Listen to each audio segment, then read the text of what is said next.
अच्छा, last class में हम लोगों ने मतलब हाँ कंस्ट्रक्टर के बारे में देखा है ना। तो कंस्ट्रक्टर भी क्या था, एक सिंपली एक ब्लॉक, जैसे मेथड भी क्या है, एक ब्लॉक। या ऐसे बोल दो कि कंस्ट्रक्टर भी एक मेथड है जो न तो स्टैटिक हो सकता है और न तो रिटर्न कर सकता है, सॉरी न तो वाइड हो सकता है और न तो रिटर्न टाइप मेंशन कर सकता है। वही क्या है, कंस्ट्रक्टर। अरे नहीं, तुम अगर हाथी की सही डिफिनेशन तुमको लगता है दे पाते तो इतना ही बता दो, बहुत बड़ा होता है, लगभग इतना वजन होता है, इतने बड़े बड़े कान होते हैं, इतने बड़े बड़े पैर होते हैं, यही बोल दो तो भी ठीक है। चुप रहने से बेहतर है। इसलिए कह रहे हैं डिटेल्स पे ध्यान दो। बहुत से लोग इधर उधर देखते रहते हो, इधर उधर मत देखो। अच्छा, तो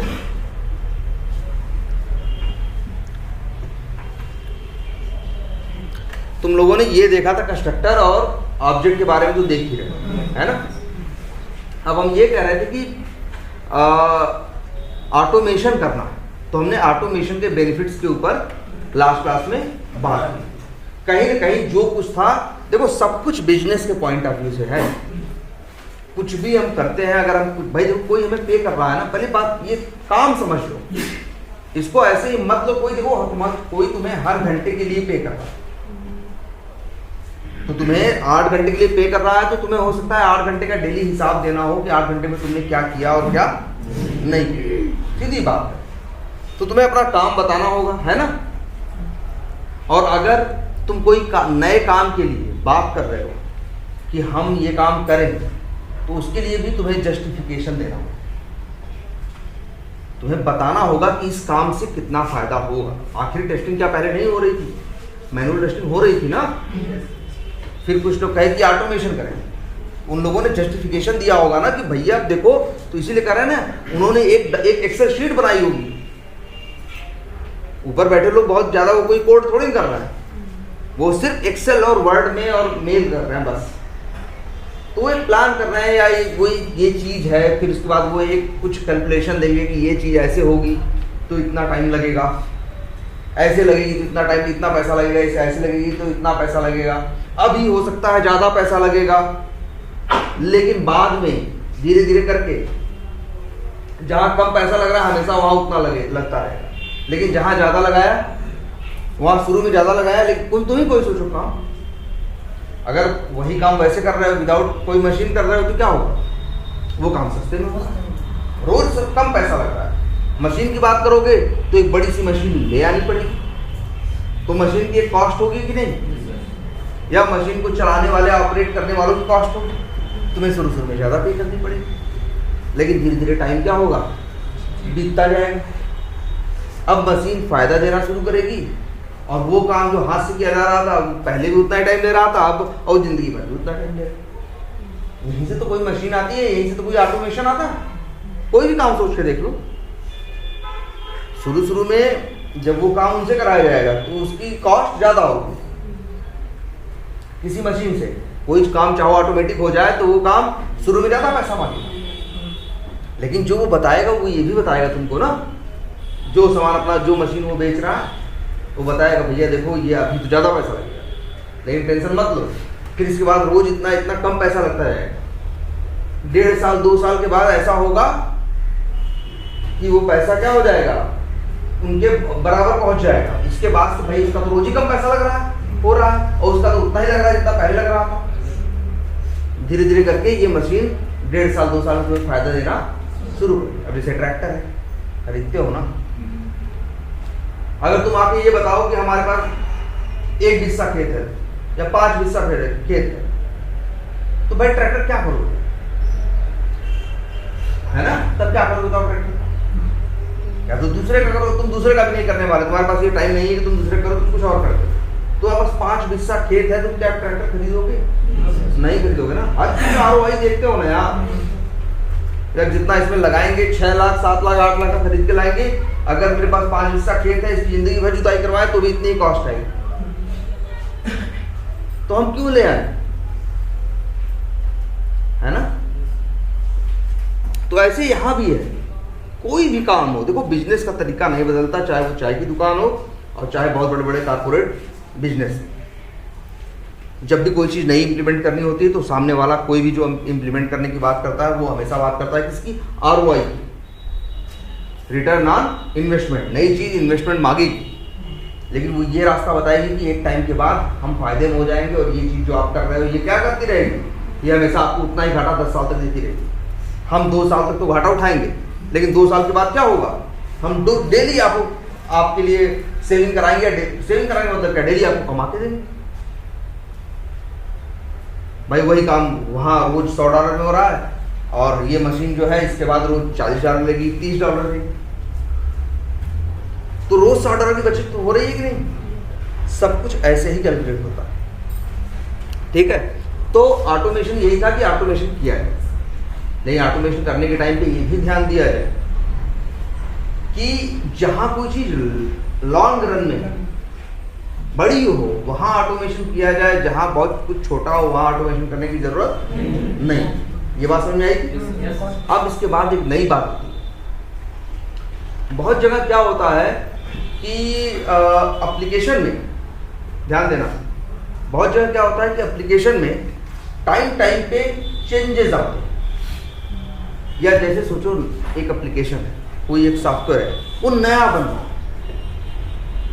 भाई देखो नया बन रहा है तो बहुत ज़्यादा अभी विजन क्लियर नहीं है, हाँ ये पता है ऐसे ऐसे करना है, लेकिन अंदर प्रॉब्लम्स भी तो आएंगी। अंदर हम कुछ बनाएंगे जो यूज करने वालों को गलत लगेगा, वो बोलेंगे तो हम उसको क्या करेंगे, बदलेंगे।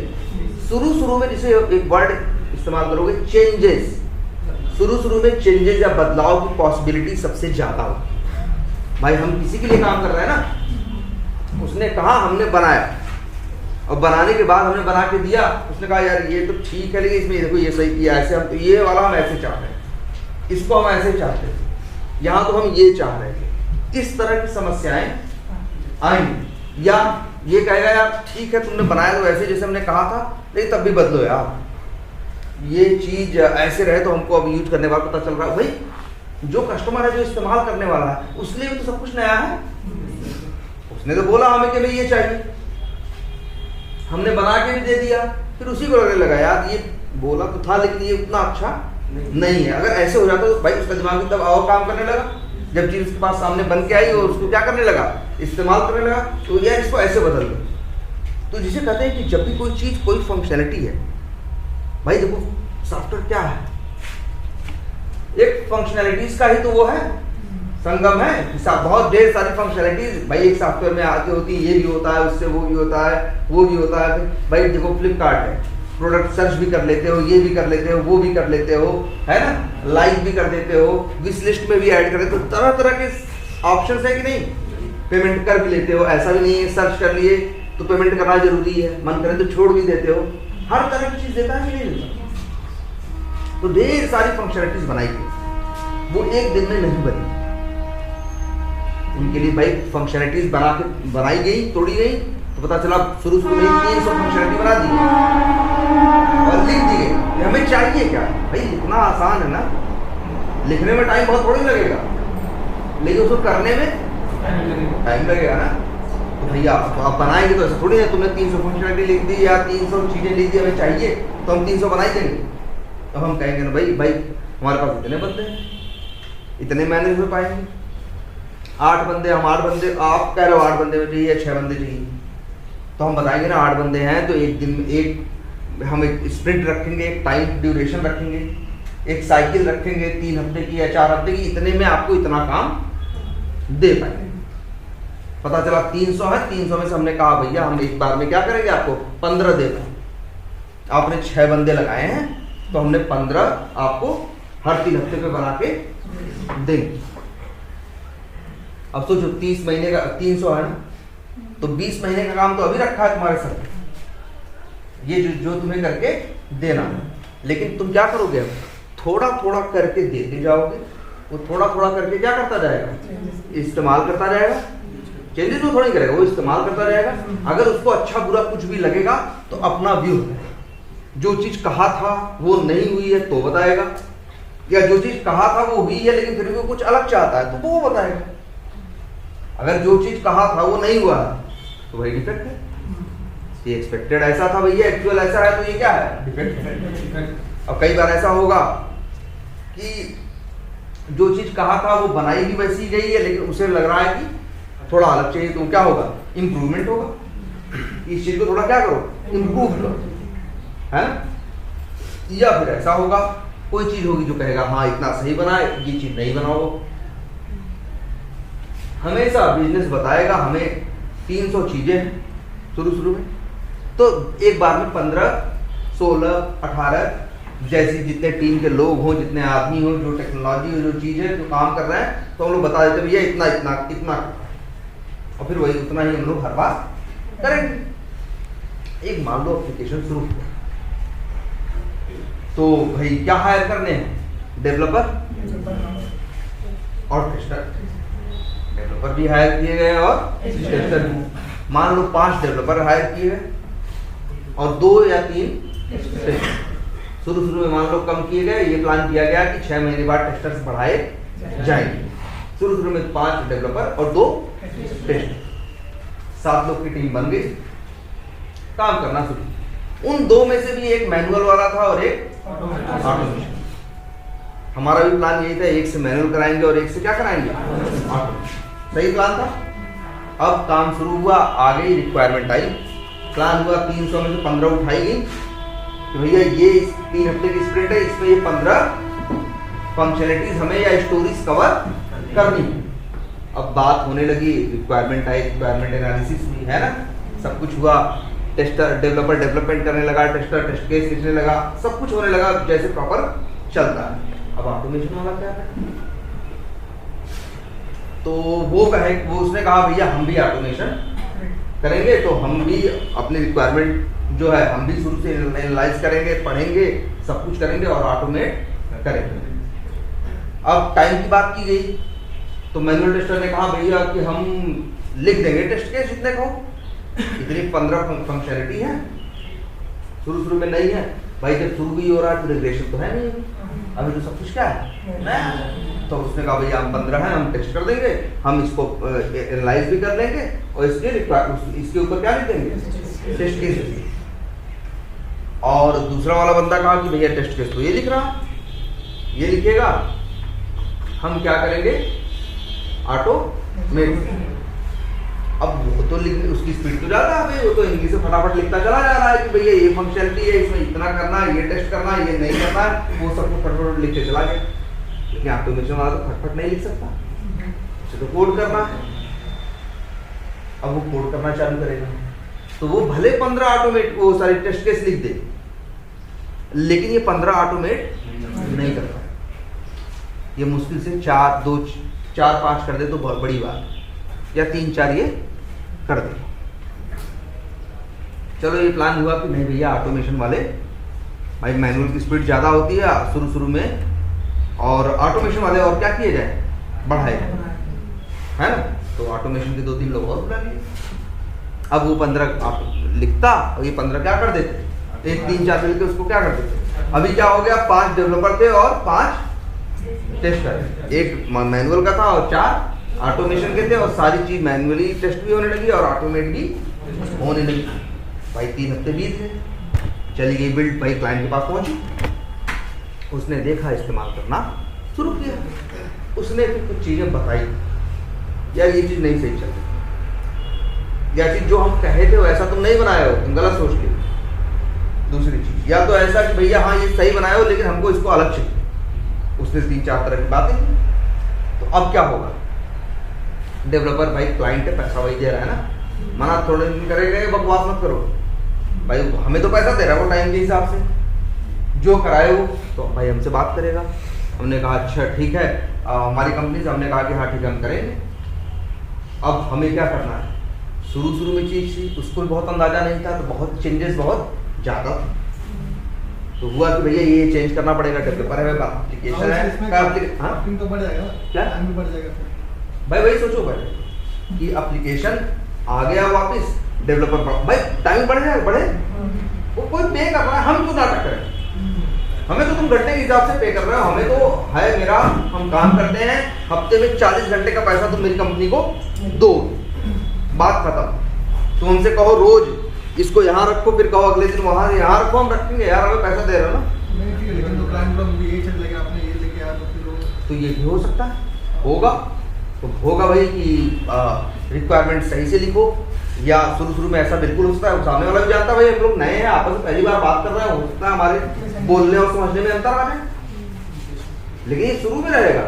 हम 2-4 महीने तुम्हारे साथ काम कर लेंगे तो कहीं ना कहीं हमारी आपस में ट्यूनिंग बन जाएगी कि नहीं, हम तुम्हारी बात भी समझने लगेंगे और तुम हमारी भी समझने लगोगे। शुरू में नया है तो ये बिजनेस है, बिजनेस इतना वो होता है, जानता है ये चीज़ें होती हैं, ह्यूमन बीइंग है, इतनी चीज़ें होंगी, इससे इशू नहीं है। समस्या ये है कि हमने एक मैनुअल टेस्टर और 3 ऑटोमेशन टेस्टर है कर दिए। अब शुरू में हुआ भी क्या, बन के गया, 3 हफ्ते बाद ढेर सारे चेंजेस आए और वो चेंजेस वापस भेजे गए कि भैया ये सही करना है, या ये बदलना है, या ये हम जो कहे थे तुम बनाए नहीं, या ये ऐसा है कि जो तुम बनाए तो हो हम जो कहे थे, लेकिन हम ही गलत सोच रहे हैं, हम ही को अब ये चाहिए, हाँ दूसरे ढंग से चाहिए। उसने सब दे दिया भाई, एप्लीकेशन कौन यूज करेगा, कस्टमर ना, वही यूज करेगा जो डेवलपर बना के देगा। हम लोग तो ये बताने के लिए होते हैं भैया तुम सही बनाए हो यार। अब क्या होगा, अब मैं और अच्छा ठीक है, और मान लो 10 फंक्शनलिटी नई और आ गई, कुछ चेंजेस थे और कुछ नहीं, डेवलपर बट गए अपना और वो काम करने लगे, वो सब कुछ करके दे रहे हैं। अब लेकिन मैनुअल टेस्टर बैठा, वो कहा यार जब एप्लीकेशन बदला है तो हमें टेस्ट केस बदलना पड़ेगा, हमने टेस्ट केस में ऐसे लिखा था लेकिन अब तो एप्लीकेशन ही बदल गया, इसको हमें ऐसे लिखना है। अब वो मैनुअल टेस्टर अपना क्या करेगा, टेस्ट केस। अब लेकिन जो ऑटोमेशन वाले हैं उनका क्या हो, 4 बैठे हैं, उनके साथ दिक्कत यही है, वो मैनुअल टेस्टर से बनाने के टाइम पे भी 5 गुना 10 गुना ज़्यादा टाइम लेते हैं। वो कहता है हम आधे घंटे में करेंगे, तो ये कहते हैं हम 5 घंटा में। और अगर उसको कुछ बदलाव हुआ तो मैनुअल टेस्टर क्या करेगा, जाएगा अंग्रेजी में इधर उधर करेगा, 10 मिनट में बदल के वो जी बदल गया। हम थोड़ी बदल पाएंगे 10 मिनट में, हम तो कहेंगे भैया ये तो कोड है यार, अब इतनी लाइन का कोड है, 150 लाइन है, हमें भाई देखना पड़ेगा, ऐसे मत बात करो। हम लिखने में 5 घंटे लगाए थे, लेकिन हमको बदलने में फिर 2.5 घंटा चाहिए। हम 10 मिनट में बदल नहीं सकते, 10 मिनट तो वापस हमें समझने लग जाएगा एग्जैक्टली हम लिखे क्या है, क्या थे। अब तो अब ये मैनुअल ऑटोमेशन टेस्टर क्या किया, ज़्यादा टाइम मांगने लगे। आई समस्या कि नहीं? समस्या यहाँ क्या है कि जब एप्लीकेशन में कुछ भी चेंजेस आए तो मैनुअल टेस्टर तो तुरंत कर देगा, ऑटोमेशन वाला तुरंत नहीं कर पाएगा। ये सबसे भाई कैसे कर दे, वो तो अंग्रेजी में लिख रहा है, 4 अक्षर बदल दिया, यहाँ नॉट लगाना था, यहाँ से नॉट हटा दिया, ये चीज हो रही थी नहीं हो रही, उसने नॉट लगाया हटाया, वो चीज होने लगी या नहीं होने लगी। हमारे लिए थोड़ी नहीं ऐसा यार, मेरे लिए तो पूरा कोड है, फिर से कोड को देखो समझो कहाँ ये चीज करनी है, लगाओ, और फिर उसके बाद देखो, फिर चला के देखो सब कुछ सही चल रहा है कि नहीं चल रहा है। हमें चाहिए 2-4 घंटे का टाइम, हम ऐसे एक दिन में नहीं कर पाए, या एक दिन या जो सोच रहे हो आधे घंटे में हम कर दें तो आधे घंटे में नहीं कर पाएंगे, हमको भैया चाहिए 4 दिन। तो क्या समझ में आया, ये ऑटोमेशन तब बेकार है जब एप्लीकेशन में चेंजेस बहुत ज्यादा हो रहे हैं।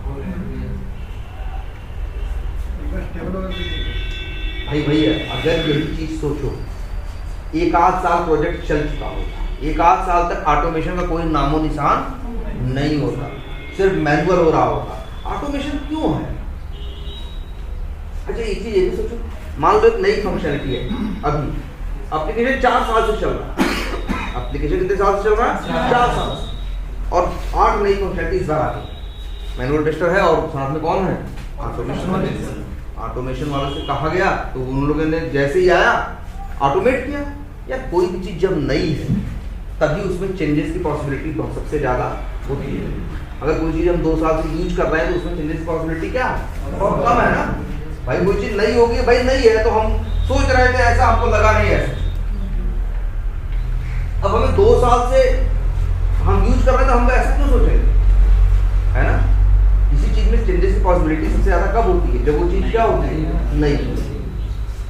अगर कोई नई चीज मैनुअल टेस्टिंग की गई और साथ में क्या कर दिया गया, ऑटोमेशन, तो भाई चेंज करने की बात है।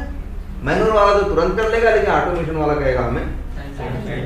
तो मतलब क्या निकला, उन चीजों का ऑटोमेशन बेकार है जो नई है। ऑटोमेशन किसका करो? पुरानी चीजों का, जिनमें बदलाव की पॉसिबिलिटी या संभावना सबसे कम है। तब तुम कहोगे यार कि जो चीज बदल नहीं रही, जो चीज फिक्स है, तो उसके लिए ऑटोमेशन करके फायदा क्या? भैया टेस्टिंग का पहला रूल समझो, रिग्रेशन करते हो ना। 10 चीज नई आई है, कोई बात नहीं, पिछली 2000 चीजें तुम्हें क्या करनी है? टेस्ट करनी है ना। तो ऑटोमेशन इसीलिए कुछ पिछली चीजों को, भाई तुम्हें तो 2010 चीजें टेस्ट करनी है ना, कैसे कर पाओगे? आदमी नहीं कर पाएगा। यही काम आएगा कहाँ? ऑटोमेशन। ऑटोमेशन उन पुरानी चीजों को टेस्ट करेगा और जो नई चीजें होंगी उसको आदमी करेगा। 2 फायदे हैं, कुछ नया है, भाई ऑटोमेशन है, कोड है, वो दिमाग थोड़े लगाएगा यार। जितनी इंस्ट्रक्शंस लिखी गई उतनी फॉलो करेगा। अब आदमी कोई चीज देखेगा, हम ऑटोमेशन से कहा गया कि बट पेज पे जाके देखो 4 बटन है कि नहीं, तो बस वो 4 देखेगा। मैं एक आदमी से कहा गया जाके देखो 4 बटन है कि नहीं, तो 4 तो देखा है, उसकी नजर इधर उधर भी घूमी ना, कुछ गलत सही वो बोल दिया ना, ये भी गलत है, ये भी गलत है, ये जो 4 चीज से जो कर रहे हो वो सही है, एक 4 चीजें फालतू भी गलत है। गलत तो गलत है, डिफेक्ट तो डिफेक्ट है। लेकिन ऑटो मशीन थोड़ी बोले, मशीन से कहा गया भाई 4 चीज बताओ, जाके वो गई 4 चीज बताई और वापस चलिए। तो ऑटोमेशन जो है, याद रखो, समझ लो, ये उस काम के लिए है। कहीं भी मशीन वहीं आती है पिक्चर में जहां रिपीटिशन होता है, जहां किसी चीज का बार बार क्या होता है? दोहराव होता है, वही मशीन आती। मशीन दिमाग नहीं लगाती। मशीन से जितना इंस्ट्रक्शंस दिए जाए, जितनी बताया जाए, मशीन उतना करती। तभी तो देखो मशीन कई बार गलत करती। तुमने बताया गलत तो गलत करेगी, तुमने सही बताया वो सही करेगी। अब तुमने उसको बताई 10 कंडीशन, लेकिन जब वो काम करने लगी मशीन तो उसको दिखाई देने लगी 15 कंडीशन, तो भैया वो 10 ही पे करेगी ना। आदमी है अलग चीज है, इंसान अलग चीज है। बताया थी 10 चीज, 5 चीज नहीं बताई थी, देखेगा, दिमाग लगाएगा और उसी समय पे उसको क्या करेगा? सॉर्ट आउट करेगा, वो चीज उस समस्या का समाधान करेगा। मशीन कहा गया 10 तो क्या करेगी? 10। मशीन क्या जाने कि भैया और क्या हो रहा है और क्या नहीं हो रहा है ना। हमारे पास क्या इंटेलिजेंस है, मशीन के पास नहीं है। मशीन को जितनी चीज बताते हो उतनी चीज जाके मशीन करती है ना। अब देखो, तो ऑटोमेशन कब होना? ऑटोमेशन का असली काम क्या है जानते हो? Regression test. जो पुरानी फंक्शनलिटीज हैं, जो वर्किंग है, टेस्टिंग में वो भी टेस्ट करनी पड़ती है ना। ये मेक श्योर करने के लिए कि नए चेंजेस ने, नए फिक्सेस ने पुरानी चीजों को डिस्टर्ब तो नहीं किया। तो वो जो पुरानी चीजों को टेस्ट करने का काम है, वो हर बार जो आदमी करता है और जो पैसे लेता है उसको हटाया जाए, और काम वही ज्यादा होता है। अच्छा, मान लो प्रोजेक्ट शुरू हुआ, तो अभी सब कुछ नया है, तो रिग्रेशन माने कुछ नहीं। 6 महीने बाद रिग्रेशन इतना है, 8 महीने बाद इतना है, 1 साल बाद इतना है, 2 साल बाद इतना है। और नई फंक्शनलिटी हर बार कितनी होंगी? उतनी ही होंगी ना। या तो 10 फंक्शनलिटी होंगी, 12 होंगी, 15 होंगी। लेकिन पुरानी तो बढ़ती जाएगी ना। हर चीज जो नई आएगी एक टाइम पे क्या हो जाएगी? पुरानी हो जाएगी। तो वही पुरानी चीज जिसका रिग्रेशन किया जाता है, उसी का ऑटोमेशन करते हैं, क्योंकि फायदा उसी में है। नई चीज आई और उसी के लिए ऑटोमेशन कर दिया तो फायदा नहीं होगा, नुकसान हो जाएगा। और नए जब इंडस्ट्री स्टार्ट हुई थी, ऑटोमेशन स्टार्ट हुआ था, तो स्टार्टिंग में इस तरह की प्रॉब्लम्स बहुत आई। धीरे धीरे फिर इंडस्ट्री ने ये चीज सीखी कि हमें ऑटोमेशन ठीक है, हम ले तो आए इस मशीन को, लेकिन इस मशीन को कब यूज करना है और कब नहीं यूज करना है, हमें ये सीखना होगा, है ना।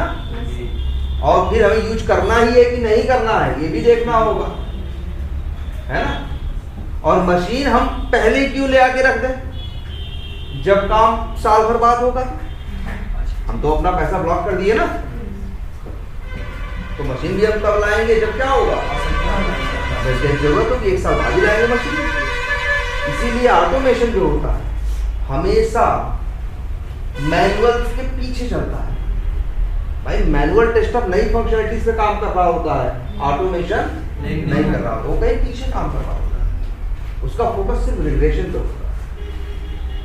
उसका मतलब है उस आदमी को, उस मैनुअल टेस्टर को सपोर्ट करना कि भैया तुमको रिग्रेशन की टेंशन लेने की जरूरत नहीं है, वो हम कर रहे हैं, तुम ध्यान लगाओ अपना कहाँ, नई फंक्शनलिटी पे जो अभी अभी आई है। टेस्टिंग तुम भी कर रहे हो और टेस्टिंग हम भी कर रहे हैं, लेकिन हम तुम्हारी टेस्टिंग को सपोर्ट कर रहे हैं। तो ये क्या है तुम्हारा ऑटोमेशन। ऑटोमेशन का मेनली यूज क्या है, रिग्रेशन, या जो एक वर्ड प्रॉपर समझ में याद रखना, रिपीटेशन। जहां चीजें क्या हो रही हैं, बताओ। रिग्रेशन टेस्टिंग हमेशा करनी पड़ती है ना, और क्या करना पड़ता है, हाँ बोलो जोर से, स्मोक। याद रखो क्लास में भी चल रही तुम लोगों की ना, जब भी कुछ आता है तो सबसे पहले मेन फंक्शनलिटी टेस्ट करते हैं ना, मेन बिजनेस फंक्शनलिटी, उसको क्या बोलते हैं, स्मोक टेस्ट। तो सबसे पहले स्मोक और इसके बाद क्या, रिग्रेशन ना, यही करते हैं ना। तो स्मोक भी बार बार करते हो कि नहीं, रिपीट करते हो कि नहीं। तो हम ऑटोमेट भी क्या करते हैं, सिर्फ स्मोक और रिग्रेशन। अच्छा मान लो आज एक नई बिल्ड स्टार्ट, नई स्प्रिंट स्टार्ट हुई, 3 हफ्ते की स्प्रिंट है, 10 फंक्शनलिटी है, तो क्या ये रिग्रेशन टेस्टिंग में जाएगी, नहीं ना, रिग्रेशन पुरानी वाली। ये कब रिग्रेशन में जाएगी, जब अगली आ जाएगी, या 2 बिल्ड आगे पहुंच जाओगे, 3 बिल्ड आगे पहुंच जाओगे, तो ये जो पुरानी वाली थी कहां चली जाएगी। ऑटोमेशन किसका करेगा, ऑटोमेशन टेस्टिंग पुरानी वाली चीज। अक्सर तुमको ये डिफरेंस मिलेगा कि पहली बात तो ये फैक्ट है कि जब भी कोई फंक्शनलिटी नई होती है उसमें चेंजेस की फंक्शनलिटी सबसे पॉसिबिलिटी सबसे ज्यादा होता है नई के टाइम। अभी नई है एकदम तो सबसे ज्यादा है, एक स्प्रिंट और पुरानी है तो उससे कम है, 2 स्प्रिंट और पुरानी है तो उससे कम है। तो हमेशा, और ऑटोमेशन का मतलब ये है कि हमें दोबारा रीवर्क न करना पड़े, क्योंकि हमारा रीवर्क महंगा पड़ेगा। हाँ भाई दोबारा टाइम पे हम काम करेंगे तो हम ज्यादा टाइम, भाई हम तो स्क्रिप्ट है मेरी, हमें तो तब भी टाइम चाहिए उतना ही। अगर हमसे कवर बनाने में 5 घंटा लगेगा, हम कह रहे हैं, तो उसे फिक्स करने में या चेंज करने में भी 2.5 घंटा लगेगा, भले 4 लाइन तक चेंज करें। लेकिन मैनुअल वाला क्या कहेगा, हमको तो भैया 5 मिनट लगेगा। हम उससे अपना कंपैरिजन कर नहीं। हमारा काम क्या है, ऐसी चीजों को ऑटोमेट करना जिनमें हमें अब ये लगता है कि बदलाव की गुंजाइश या चेंजेस की पॉसिबिलिटी कम है। तो जो चीज नई आती है उसमें सबसे ज्यादा होती है, जब वही चीज 3-4 स्प्रिंट पुरानी हो जाती है तब उसमें पॉसिबिलिटी बहुत क्या हो जाती है, कम। तो हमेशा तुमको अक्सर कंपनीज में मिलेगा कि मैनुअल कहीं और चल रहा है और ऑटोमेशन कहीं और। मैं ऑटोमेशन जो है वो मैनुअल से 2-3 स्प्रिंट क्या है, पीछे है। ऑटोमेशन भले कर रहे हैं, लेकिन हम वो चीज, उस चीज को ऑटोमेट आज कर रहे हैं जो 3 महीने पहले आई थी। अब मैनुअल वाले के पास प्रेशर कम है, उसको बस 3 महीने वाली चीजों को टेस्ट करना है। बाकी 3 महीने के पहले जो 3 महीने से लेकर 5 साल तक का हिसाब था वो कौन रख रहा है, रिग्रेशन, वो ऑटोमेशन।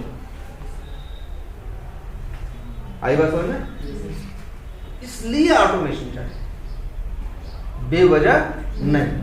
भाई पैसा मान लो ये तो सेलेनियम फ्री है, ओपन सोर्स है। इसके पहले हम लोग QTP यूज करते थे, एक टीम में एक बंदे के पीछे लगभग वो 8-10 लाख रुपए का उस टाइम पे पड़ता था। अगर हम 4 बंदे हैं तो 40-50 लाख रुपए, 60 लाख रुपए का, तो क्या खरीदो, पहले लाइसेंस पे करो QTP, फिर वो टूल मिलेगा, तब उसके बाद जो हमें सैलरी दोगे, हमारी जो बिलिंग का रेट है वो क्या है, अलग। तो इसमें इन्वेस्टमेंट क्या है, ज्यादा है। जब भी ऑटोमेशन आता है, कहीं जाओगे नया करना, करोगे ऑटोमेशन, तो उनसे पहले उनका वर्क समझोगे, चीजें समझोगे, वो क्या कर रहा है, कैसे कर रहा है, ये समझोगे। फिर उनको एक रिपोर्ट बना के दोगे, जैसे हम लोगों ने बना के दी है कि भाई देखो यही कर रहे हो, तुम्हारा हर हफ्ते या हर स्प्रिंट में हर 3 हफ्ते में इतना पैसा खर्चा हो रहा है। हर हफ्ते का उनको बताएंगे कि 3 हफ्ते का तुम्हारी इतनी कॉस्ट है, तुमसे बात करेगा, तुम फिर कॉस्ट बना के देंगे, तुम इतना खर्चा कर रहे हो। हम कहेंगे फिर मेरे लिए भाई इसमें इतना पैसा इसमें लगेगा, ये लगेगा, ये लगेगा, बहुत ज़्यादा पैसा बताएंगे। आपसे कम से कम जितना अभी आप पे कर रहे हो उससे 5 गुना हम बताएंगे कि शुरू में पे करो। इसके बाद भी क्या करो, हर 3 हफ्ते पे हर स्प्रिंट में ज़्यादा पे करते जाओ, लेकिन तुम हमेशा इतना ही पैसा पे करते रहोगे। फिर हम बताते जाएंगे कि एक टाइम आएगा ऐसे ऐसे मेरा क्या हो जाएगा, कम हो। फिर हमें टाइम बताएंगे कि 1.5 साल बाद ऐसा होगा कि मैनुअल और ऑटोमेशन की कॉस्ट क्या हो जाएगी, बराबर हो जाएगा। ऑटोमेशन कॉस्ट का पैसा धीरे धीरे क्या होता जाएगा, कम होता जाएगा, और मैनुअल का उतना ही रहेगा। इसलिए हमसे आप ये काम करवाओ। तो ये बिजनेस से सोचेगा यार ये काम तो हमें 6 साल करना है। बिजनेस ऐसे थोड़ी सोचता है कि कल की बात या 2 हफ्ते बाद की बात सोच के, तो वो समझता है हाँ ठीक है यार इसमें पैसा लगाओ, इनको दो, इनको जो चाहिए इनको कराओ, इनसे कहो ये काम करें, है ना। इसी तरह से ऑटोमेशन किसी भी कंपनी किसी भी प्रोजेक्ट में स्टार्ट होता है। अब ऑटोमेशन स्टार्ट करने की बात आ गई, तो देखोगे सबसे पहले क्या ऑटोमेट करो, सबसे पहले देखोगे ना क्या ऑटोमेट करना। तुमको समझ में आया कि आजकल सारे एप्लीकेशन क्या बन रहे हैं, वेब बेस्ड। तुम्हें समझ में आया कि एक वेब बेस्ड एप्लीकेशन है, इसको ऑटोमेट करना है। वेब बेस्ड का मतलब क्या है, जो ब्राउजर पे चलता है, इसको ऑटोमेट करना है। तो फिर मार्केट में जो टूल अवेलेबल हैं वो तुम उनसे डिस्कस करो कि भाई ये टूल हैं, इनकी ये अच्छाई है और ये बुराई है। अब आजकल सेलेनियम ऐसा है जो फ्री भी है और सबसे अच्छा भी है। भाई अच्छा कैसे कोई चीज़ बनती है, हम एक गाड़ी कह रहे हैं ले आओ, यहाँ पे मान लो तुम टेस्ला की गाड़ी लेके चले आओ, बहुत अच्छी गाड़ी है, बेवकूफ़ हो तुम, बिगड़ेगी तो बनवाओगे कहाँ, आदमी कहाँ से लाओगे यार, है ना। हो सकता है यहाँ का आदमी उसका टायर ही ना खोल पाए, वो लाख अच्छी हो तुम्हारे लिए अच्छी नहीं है ना, ऐसे सोचना पड़ता है ना। हम कहते हैं टूल मार्केट में है, बहुत सही है, बहुत अच्छा काम करता है, इससे अच्छा कोई काम नहीं करता, सबसे फास्ट है, सबसे सब कुछ है, लेकिन उसको चलाने वाले लोग ही नहीं जानते तुम्हारे पास। अब तुम्हें प्रोजेक्ट शुरू करना है, तुम तो नौकरी के लिए बंदे ढूंढोगे, उस टेक्नोलॉजी को जानने वाले दुनिया में लोग नहीं, आदमी नहीं मिलेंगे तो काम क्या, लाख अच्छा हो। तो हमेशा एक चीज़ देखी जाती है कि उस चीज़ को जानने वाले मार्केट में है, इजीली अवेलेबल है कि नहीं। तुम भले लाख अच्छी चीज़ कर दो, उसको इस्तेमाल उसको जानने वाले ही ना, तो फिर क्या फायदा। तो इसलिए हमेशा क्या करोगे तुम, तुम्हारा जो अप्रोच होगा वो क्या होगा। तो भाई कई फैक्टर्स वहाँ काम करते हैं, कौन सा टूल है, कितनी कॉस्ट है, कैसा काम करता है, कितना अच्छा है, कितना बुरा है, कितना इसको जानने वाले हैं। और साथ में ये भाई ज़्यादा जानने वाले होंगे तो इंटरनेट पे उसकी ज़्यादा हेल्प भी अवेलेबल होगी, उसका कितना डॉक्यूमेंटेशन, कितनी चीज़ें, कितने रिसोर्सेज उसके बारे में इंटरनेट पे अवेलेबल है। अगर कोई समस्या फेस करता है तो कैसे ढूंढेगा जवाब। नई चीज़ें बड़े लाख अच्छी हो, लेकिन यूज करने वाले नहीं तो सवाल भी नहीं नेट पे पूछे होंगे। जब उन्होंने सवाल नहीं पूछे होंगे तो लोगों ने जवाब नहीं दिए होंगे, तो नेट पे कुछ मिलेगा नहीं, तो नहीं, परेशान नहीं हो जाओ, कहीं फंसोगे। तो इन सब फैक्टर्स को मिला के अगर एक वेब एप्लीकेशन को ऑटोमेट करना है, जो आजकल 95% बन रहे हैं, सबसे बेस्ट ऑप्शन क्या है, सेलेनियम। सबसे बड़ी बात क्या है, फ्री है, एक भी पैसे नहीं, ओपन सोर्स है, कुछ भी चार्ज नहीं करता, मार्केट में अभी बेस्ट भी है ठीक है। और प्लस ये भी है कि नेट पे बहुत हेल्प अवेलेबल है, क्योंकि यूज करने वाले इस समय लाखों करोड़ों लोग हैं जो उसको यूज कर रहे हैं।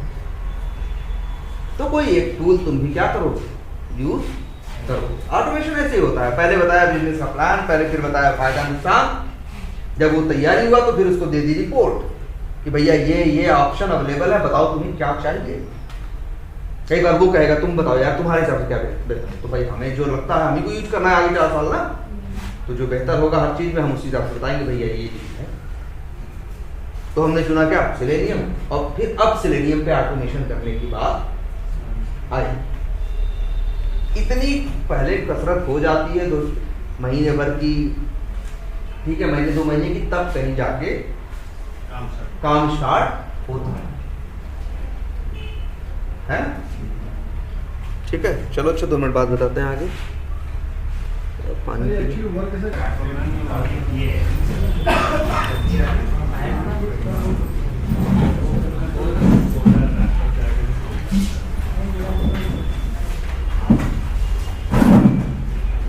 हाँ अच्छा, तो अब सारी उसके बाद हम लोगों ने क्या डिसाइड किया, सारा डिसीजन के बाद कि भाई एक टूल यूज़ करेंगे, और टूल क्या यूज़ करेंगे, सेलेनियम। ठीक है, तो फिर नेट पे जाएंगे। सेलेनियम के भी यार देखो एक तरह से देखें, यहाँ लिख देते हैं। सेलेनियम के भी 3 वेरिएंट रहे हैं। जैसे सबसे पहले बताएं तो सेलेनियम नाम का टूल पहले नहीं था। अगर ऑटोमेशन की हिस्ट्री के बारे में देखोगे तो टूल्स तो आ गए थे बहुत पहले भी, लेकिन जो थोड़ा पहले स्टार्टिंग में चल रहा था, स्टार्टिंग में एक टूल आया था, इसका नाम क्या था,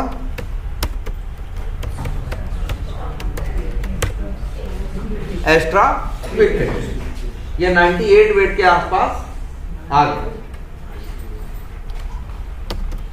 ये वेब बेस्ड एप्लीकेशन पे काम करता था, मतलब ये टेस्ट ऑटोमेशन करता था। बाद में इसी को एक दूसरी, भाई ये भी एक कंपनी थी, इसको एक किसी ने टेक ओवर कर लिया। उस कंपनी का नाम क्या था, मर्क्यूरी।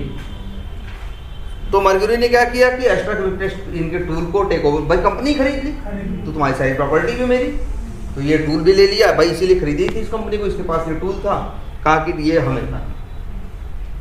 अब मेरे ख्याल से 2001 की बात हो, ठीक है। तो इसके बाद इन लोगों ने कहा हम, और इन लोगों ने मर्क्यूरी के, और इन्होंने भाई पहले के ज़माने में वेब बेस्ड एप्लीकेशन कम बनते थे, तब ना इतना इंटरनेट अवेलेबल था, ना सब कुछ था, है ना। अब 2000-2001 की बात कर रहे हो, तब अक्सर एप्लीकेशन क्या बनते थे, विंडो बेस्ड एप्लीकेशंस बनते थे। और उस समय इनकी टेस्टिंग बाय टेस्टिंग तो होती ही थी, तो इनके ऑटोमेशन के लिए एक टूल चला करता था, विन रनर, है ना। और साथ में भाई ये भी था एस्ट्रा क्विक टेस्ट। ये किसके लिए था भाई, मर्क्यूरी वालों ने खरीद लिया इसको भी, ये भी आ गया, और ये किसको टेस्ट करने लगा, वेब बेस्ड एप्लीकेशन। और फिर ये लोग जो लोग सॉफ्टवेयर बनाते थे उनको ये अपना सॉफ्टवेयर बेचते थे, और ये पैसे का होता है ना। और पैसे का मतलब ऐसा नहीं तुमने खरीद लिया, सीडी में ले लिया और गए सबको बांट दिए। हम तुम्हें लाइसेंस दे रहे हैं, ये इतने लोगों के लिए है, उतने लोग यूज करेंगे। तुम बताओगे हमें कितने लोग यूज करेंगे, तुम कहोगे 10 लोग यूज करेंगे तो हम 10 लोग का लाइसेंस देंगे। वही टूल तुमको 10 कॉपी देंगे या जो भी देंगे, 10 का लाइसेंस देंगे, 10 लोग जाकर क्या करो इसको यूज करो, और 10 का अलग अलग तुम पैसा दोगे। ऐसा नहीं करोगे तुम किसी 11वीं को नहीं दोगे, वो चलेगा भी, मान लो अगर उल्टा पुल्टा कर भी लो, तो ये जान लेना अगर तुम्हारे यहाँ कभी भी रेट पड़ती है, तुम कोई कंपनी हो, तो तुम्हें उसका बहुत कई गुना ज़्यादा क्या करना होगा, जुर्माना पे करना होगा, या फिर कंपनीज ऐसा नहीं करती हैं। हम तुम भले विंडोज़ कुछ भी लेके और इंस्टॉल कर लें, कंपनीज के सिस्टम पे कभी ऐसा कुछ नहीं होता। हम जो सॉफ्टवेयर यूज़ करते हैं, जो चीज़ें यूज़ करती है, वो लाइसेंस्ड होती है। भाई आखिर एक कंपनी जो सॉफ्टवेयर बना के बेच रही है, उससे क्या फ़ायदा होगा। हम तुम तो मान लो नहीं खरीद रहे, हम तो क्रैक्ड वर्जन यूज कर रहे हैं, कैसा यूज कर रहे हैं, दुनिया ही सारी क्रैक्ड वर्जन यूज करेंगे तो कैसे काम चलेगा। ऑर्गेनाइजेशन जहाँ उसका कमर्शियली यूज हो रहा है, या इसलिए बहुत से सॉफ्टवेयर आते हैं, लिखा भी रहता है भैया अगर पर्सनली यूज कर रहे हो तो फ्री है, कमर्शियली यूज कर रहे हो तो बात करो में पैसा, है ना। तो इनका ये 2 टूल्स थे मार्केट में चल रहे। अब 2000 ये क्विक टेस्ट, इसका बाद में इन लोगों ने मर्क्यूरी वालों ने नाम बदल दिया, एस्ट्रा वर्ड हटा दिया और इसका नाम क्या रख दिया, क्विक टेस्ट प्रोफेशनल। इसी को शॉर्ट फॉर्म में क्या बोलने लगे, QTP। इसी को क्या बोलने लगे, QTP। तो ये टूल इनका चल रहा। अब उस समय ब्राउजर्स की अगर दुनिया में देखा जाए तो एक ब्राउजर था इंटरनेट एक्सप्लोरर। मेल मार्केट का 80% हिस्सा 80% हिस्सा उन लोगों ने क्या कर रखा था, 70-80% हिस्सा कवर कर रखा था। दुनिया में बस एक ही चीज चलती थी, इंटरनेट एक्सप्लोरर। हर आदमी विंडोज एप्लीकेशन मशीन लेता था और विंडोज का ओएस डालता था और उसमें बाय डिफॉल्ट मिलता क्या था, इंटरनेट एक्सप्लोरर। और वही हर दुनिया पूरी यूज कर रही। और ये जो QTP था वो विंडोज इसको IE को सपोर्ट करता। फिर धीरे धीरे करके उसी समय 2001-2 में ही एक नया वो आया, ब्राउजर आया जो फ्री था, ओपन सोर्स। उसने कहा कि भैया ये मैटर नहीं करता तुम्हारे पास विंडोज है, लाइनक्स है या मैक है, क्या हम तुम्हें अपना सॉफ्टवेयर दे रहे हैं। हमने 3 वर्जन बना रखे हैं, विंडोज वाले इसको ले जाओ, इसको वो मैक वाले इसको ले जाओ और लाइनक्स वाले इसको ले जाओ। और हम ये बना रहे हैं फ्री ऑफ कॉस्ट, कोई चार्ज नहीं है भाई। IE पहले ऐसे मिलता नहीं था, IE लेना है तो विंडोज का वो लो, विंडोज का जो ओएस लोगे, ऑपरेटिंग सिस्टम लोगे तो उसी के अंदर IE मिलेगा। इन्होंने कहा भैया तुम्हें कुछ हमसे लेने की जरूरत नहीं है, हम फ्री में नेट पे डालेंगे, जाओ उठाओ और ले लो। तब एक नया ब्राउजर ये आया, ब्राउजर क्या, मोजिला फायरफॉक्स। तो कुछ लोग धीरे धीरे करके मोजिला फायरफॉक्स यूज करना भी शुरू की। अब मोजिला फायरफॉक्स ओपन सोर्स था, वो किसी से कुछ पैसे नहीं लेता था। ये कंपनीज अक्सर ऐसे क्या किस पे डिपेंड करती हैं, डोनेशंस पे डिपेंड करती हैं, और इधर उधर भी उनको रखते हैं बिजनेस, या वो ऐसा करती है उससे रिलेटेड कुछ प्रोजेक्ट लेना शुरू करती है, उससे कमाती, लेकिन उस पर्टिकुलर प्रोडक्ट से कुछ भी कमाती नहीं है। तो उसने कहा फ्री है ले जाओ, लोगों ने यूज करना शुरू किया। धीरे धीरे उसका भी कुछ मार्केट शेयर बढ़ने लगा। तो उन लोगों ने कहा कि हमारे भी भाई, हमारे बहुत से लोग, हमारा भी भाई बहुत से लोग नहीं उसका लाइसेंस पे करना चाहते विंडोज का, तो ऑपरेटिंग सिस्टम में वो लाइनेक्स यूज कर रहे हैं फ्री में, उनको चाहिए ब्राउजर, वो मेरा फायरफॉक्स यूज कर फ्री, आपका सब कुछ फ्री है, ओएस भी फ्री है और ब्राउजर भी फ्री है। तो धीरे धीरे चलने लगा। तब इन लोगों ने कहा यार कि अब हमारे पे भाई जब अगर एप्लीकेशन बना रहा है कोई तो टेस्ट भी होगा, टेस्ट होगा तो उसका क्या करना होगा, ऑटोमेशन। तो फिर उन लोगों ने, किसने, मोजिला फायरफॉक्स वालों ने एक फायरफॉक्स ब्राउजर को टेस्ट करने के लिए एक क्या बनाया, प्लगइन बनाया। अब एक वर्ड आता है क्या, प्लगइन। ये ए पावर सॉफ्ट यूज कर रहा है, ये सॉफ्टवेयर ऐसा नहीं जो तुमसे इंस्टॉल करो, ये ब्राउजर में ही डाउनलोड होता है, ब्राउजर में ही क्या अंदर हो जाता है, इंस्टॉल। एक तरह से देखा जाए ये क्या है, प्लगइन है। देखो एक सॉफ्टवेयर होता है इंडिपेंडेंट, एक सॉफ्टवेयर ऐसा होता है जो अपने सिस्टम में डाउनलोड करते हो, इंस्टॉल करते हो, तुम्हारे ओएस पे इंस्टॉल होता है, उसको क्या बोलते हैं, सॉफ्टवेयर। लेकिन एक सॉफ्टवेयर ऐसा भी होता है जो तुम्हारे ब्राउजर के अंदर इंस्टॉल होता है, उसको बोलते हैं क्या, प्लगइन या एड ऑन, मतलब कुछ एक्स्ट्रा। जैसे देखो शायद अगर यहाँ पे भी क्रोम हो,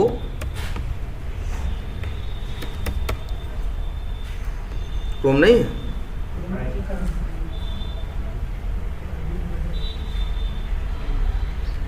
या यहीं पे देखो एक सेक्शन होगा, या तो या एप्स है ना, इसको ये लोग क्या बोलते हैं, IE वाले क्या बोलते हैं, ये एज ब्राउजर क्या बोलते हैं, एप्स। तो ये ऐप अलग से नहीं इंस्टॉल हो रहा है, ये ऐप कहाँ इंस्टॉल हो रहा है, ब्राउजर के अंदर। इसी को बहुत से लोग प्लगइन बोलते हैं, इसी को बहुत से लोग क्या बोलते हैं, एड ऑन बोलते हैं। ए पावर सॉफ्ट क्या है, एड ऑन या प्लगइन। क्रोम में लिखते हो powersoft.com, डाउनलोड नाउ करते हो, वहीं अंदर करता है, वहीं इंस्टॉल कर देता है। वैसे ढूंढोगे तो कहीं नहीं मिलेगा। हर बार चलाते हो तो उसको ब्राउजर खोलने की जरूरत पड़ती है कि नहीं, जब ब्राउजर खोलते हो तभी ये पावरसॉफ्ट चला पाते हो ना, क्योंकि वो अलग से इंडिपेंडेंट सॉफ्टवेयर नहीं है कि भैया ओएस पे तुम्हारा पड़ा है, वो ब्राउजर के अंदर पड़ा।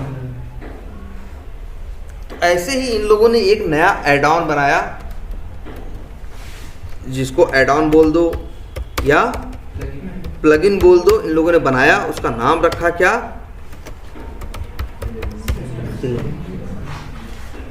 2004 के आसपास। लेकिन ये सिर्फ फायरफॉक्स पे काम करता था और किसी पे, भाई फायरफॉक्स का प्लगइन है तो फायरफॉक्स पे ही काम करेगा ना, आई थोड़ी काम करेगा। तो सिर्फ फायरफॉक्स की टेस्टिंग के लिए इन लोगों ने एक ऑटोमेशन टूल बनाया और उसका नाम क्या रखा, सेलेनियम आईडी वर्ड बहुत कॉमन है कंप्यूटर साइंस का। आईडी का मतलब होता है इंटीग्रेटेड डेवलपमेंट इन्वायरमेंट। जैसे इक्लिप्स है, वो तो डेवलपमेंट करने की जगह देता है ना, एक इन्वायरमेंट देता है जहाँ सब कुछ लगा होता है, डेवलपमेंट करो, उसको क्या बोलते हैं? आईडी। तो इक्लिप्स भी क्या है? आईडी है। वो कोई भी एक सॉफ्टवेयर जो कोड करने के लिए इस्तेमाल करते हो उसको क्या बोलते हैं? आईडी। इसलिए नाम क्या है? Integrated development environment. कि मतलब उस पे काम करने के लिए जो चीजें चाहिए सब जोड़ जाड़ के इंटीग्रेट करके वो एक जगह पे रखा हुआ है, वहां तुम अब अपना काम कर सकते हो। जैसे इक्लिप्स जावा भी लगा लेगा, जेडीके लगा लेगा, ये कर लेगा, वो कर लेगा, सब कर रहा है कि नहीं? इक्लिप्स क्या है? आईडी। ऐसे उन लोगों ने एक आईडी बनाया, इसका नाम क्या रखा? Selenium ID. मतलब सेलेनियम इंटीग्रेटेड डेवलपमेंट इन्वायरमेंट। नाम सेलेनियम रखा, जबकि क्विक टेस्ट प्रोफेशनल का नाम तो समझ में आता है ना, कि भाई प्रोफेशनल्स यूज करेंगे, जो जॉब करते हैं प्रोफेशनल्स यूज करेंगे और टेस्टिंग करेंगे, और क्विक मतलब जल्दी करेंगे। नाम समझ में आ रहा है ना? लेकिन इन्होंने नाम क्या रखा? Selenium ID. भाई QTP भी एक आईडी था, ऐसा नहीं वो आईडी नहीं था, वहां पे तो ऑटोमेशन करने के लिए कोड लिख रहे थे, आईडी वो भी था, आईडी ये भी है, लेकिन नाम क्या रखा है इन्होंने? सेलेनियम। उस समय तक मार्केट में टूल कौन था वेब एप्लीकेशन के लिए? Mainly QTP। किसका था? मर्करी। जब इसका नाम रखने की बात हो रही थी तो उन लोगों ने आपस में मीटिंग्स में ये डिसाइड किया कि यार इसका नाम क्या रखा जाए। तो लोग अपना अलग अलग नाम दे रहे थे। किसी ने कहा नाम सेलेनियम रखा जाए, उसने कहा सेलेनियम क्या मतलब हुआ? पहली बात तो सेलेनियम देखोगे अगर तो केमिस्ट्री में जो पीरियोडिक टेबल है, सेलेनियम उसका एक एलिमेंट है। सेलेनियम, जर्मेनियम सब एक ही ग्रुप के हैं, है ना? तो सेलेनियम एक क्या है? तो इन लोगों ने भाई सेलेनियम नाम, उन लोगों ने ये कहा कि अगर कभी भी किसी को, अगर मर्क्यूरी क्या है? एक टाइप का पॉइजन, ह्यूमन की, अगर कभी भी किसी की प्रॉब्लम बॉडी में मर्क्यूरी जैसा कुछ भी पॉइजनस होता है मर्क्यूरी की वजह से, तो उसके क्योर में सेलेनियम का यूज होता है। तो उनको वैसे भी काउंटर करना था इसी को। अरे भाई एक दूसरा टूल था मार्केट में, तब इन लोगों ने इसका नाम क्या रखा? हम इसका नाम रखेंगे सेलेनियम, क्योंकि ये मान के चलो उसके अगेंस्ट या उसके उस पे आए वो पैसे का है, और ये क्या है? ओपन सोर्स है, ये क्या है? फ्री। और इन लोगों ने बनाया क्या? Selenium ID. और अच्छा, सेलेनियम आईडी फायरफॉक्स है,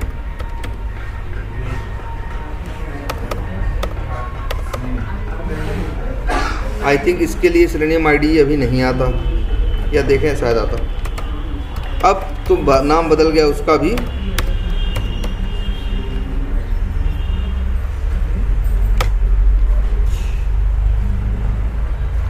माइक्रोसॉफ्ट एज क्या है? एड-ऑन्स है ना, दिखाते हैं सेलेनियम आईडी कैसा होता है।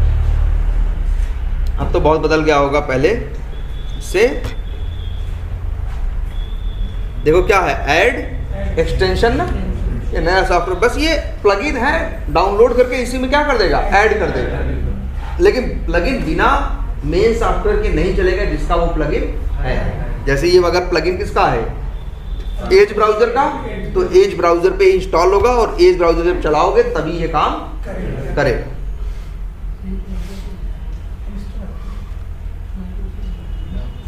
ये देखो,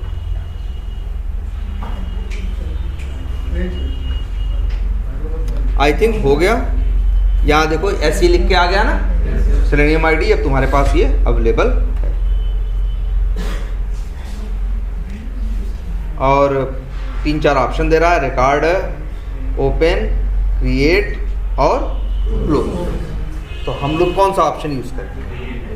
क्रिएट वाला चलो यूज करते हैं। क्रिएट अ न्यू प्रोजेक्ट, पूछ रहा है नाम, तो कर देते हैं सेल फर्स्ट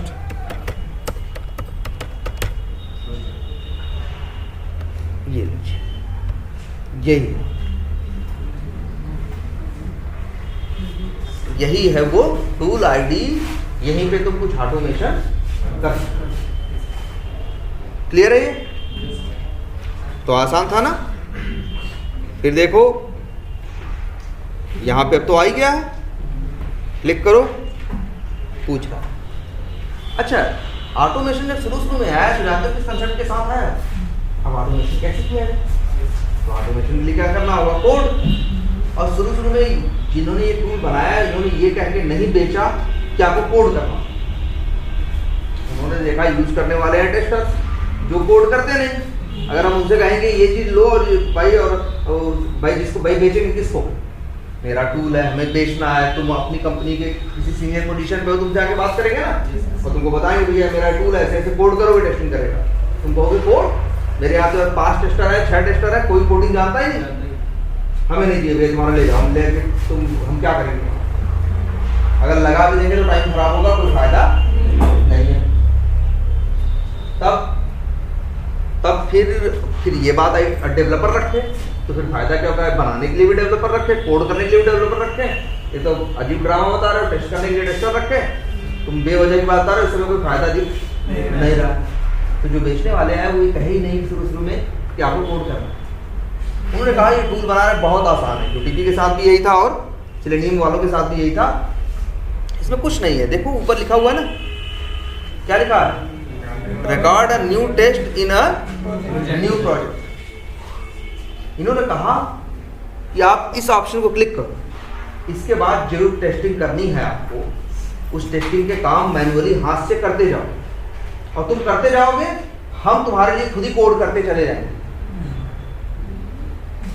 तुम जब रिकॉर्डिंग स्टॉप करोगे तब तक सारा कोड लिख के क्या हो जाएगा? रेडी। अब कोड लिख के रेडी हो गया, सेव करके रख लो, जब मन करे जब टेस्ट करना हो चला दे। ये कह के शुरू में से क्या किया गया? हर टूल को बेचा गया, चाहे वो QTP था और चाहे वो सेलेनियम। सेलेनियम मान लो बेच नहीं रहा था अपने आप को, लेकिन वो भी तो चाह रहा था, मेरा बेचने का मतलब क्या है? नहीं पैसा दे रहे, यूज तो करो, आदत तो पड़े, यूज तो करो, फिर बाद में हम कहीं और से पैसे कमा लेंगे, मेरा नाम तो हो जाए, पैसे कहीं कहीं आ ही जाएंगे। तब या तो ये ऑप्शन यूज कर, record new test in a new project. मतलब ये क्या करेगा? अगर ये ऑप्शन चूज कर लो तो एक नया प्रोजेक्ट बनाएगा और वहां रिकॉर्डिंग ऑन कर देगा। अब तुम जो जो करते जाओगे सब कुछ रिकॉर्ड करता, ये क्या कर रहा है? इससे कोई फायदा नहीं, बाल बाल वैसे ही रहेंगे। तो क्या है? रिकॉर्ड है न्यू टेस्ट इन न्यू प्रोजेक्ट। अब चाहो तो ये ऑप्शन यूज कर लो, और चाहो तो तुमने एक नया प्रोजेक्ट अभी एक प्रोजेक्ट बना दिया था ना, अभी बनाया था, इसका नाम क्या था? ऐसे कुछ करें, या चलो यही कर देते, रिकॉर्ड न्यू टेस्ट इन प्रोजेक्ट नेम अब भी मांग रहा है, माई मान लो सेकंड, नाम कुछ भी रखो, तुम्हारे ऊपर है, ओके किया। अब ये क्या मांग रहा है? बेस यूआरएल ना, वो कह रहा है भैया टेस्टिंग कहाँ करोगे बताओ तो सही, जो टेस्टिंग जहाँ करोगे उसका यूआरएल तो बताओ, तो हम उसको खोल भी देंगे आपकी। बताओ कहाँ टेस्टिंग की जाए? मान लो हमने टेस्टिंग कहा कि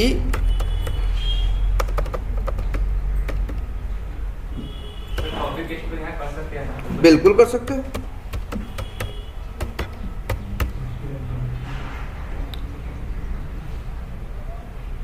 ये लिखना जरूरी होता है, STT।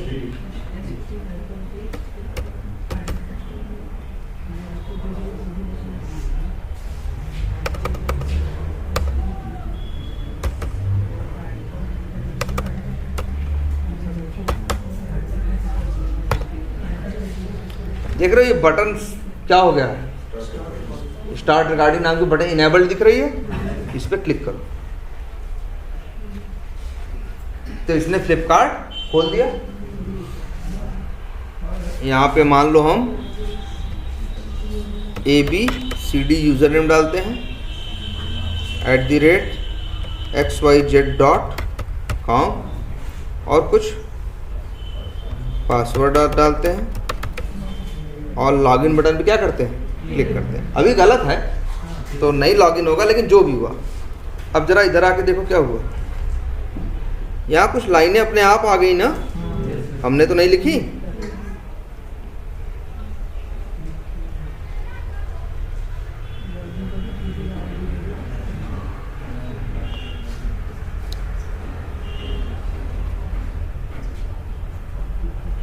आ गया ना। तो यही क्या है, वो कोड चाहो तो लिख भी सकते हो और चाहो तो रिकॉर्डिंग कर दो, अपने आप बन के आ जाए। और ये देख रहे हो बटन, ये कुछ जल बुझ रहा है ना, इसका मतलब है रिकॉर्डिंग चल रही है। इस पर क्लिक कर दो तो अब कहेगा जो ये रिकॉर्डिंग किए, भी प्रोजेक्ट का नाम बता दिया, तो हमने टेस्ट का नाम बताओ। हमने कह दिया मान लो टेस्ट का नाम क्या, फ्लिपकार्ट लॉगिन। तो देखो फ्लिपकार्ट लॉगिन नाम का एक क्या बन गया, एक टेस्ट बन गया, और वहां पे जो स्टेप्स हमने किए थे वो सारे इसने कर दिए। अब हमें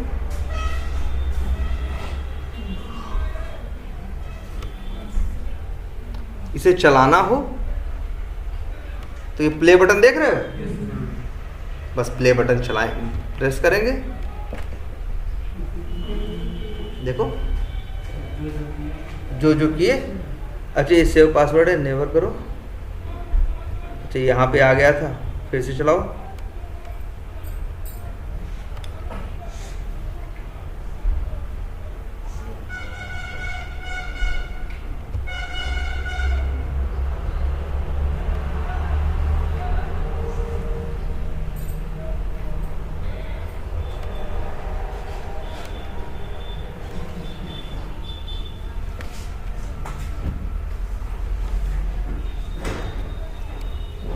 चलो ये तो देखना पड़ेगा सही से टाइप कर पा रहा है कि नहीं, क्यों नहीं कर पा रहा है, लेकिन अभी देखेंगे तो ये टाइप भी कर दे।